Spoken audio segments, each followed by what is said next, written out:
3 2 1 أو مرة أكشن. شيء لا يطاق، لا يطاق. محمد يسلبنا حلفاءنا حتى في البلاد البعيدة. حسنا، من يأويه هنا؟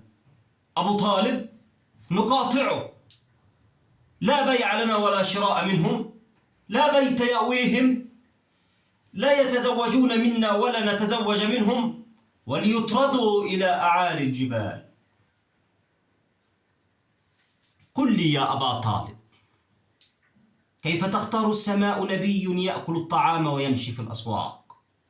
لقد طال صبرنا على ابن أخيك كثيرا يا أبا طالب، والآن نعرض عليه أمور أمامك لعله يقبلها أو ننزله وإياك بالعقاب. إن أراد محمد المال جعلناه أكثرنا مالا،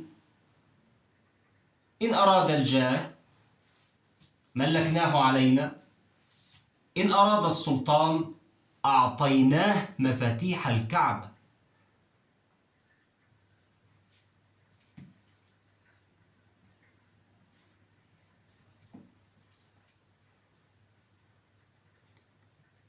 يا محمد يا ابن أخي، ها وقد سمعت ما قالته قريش، أرح صدري ولا تحملني من الأمر من شيخوختي ما لا أطيق.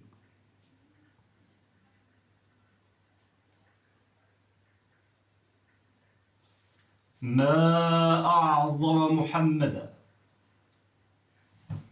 تعرض عليه الدنيا فيأبى ويقول يا عم، لو وضعوا الشمس في يميني والقمر في يساري على أن أترك هذا الأمر ما تركته حتى يظهره الله أو أهلك دونه.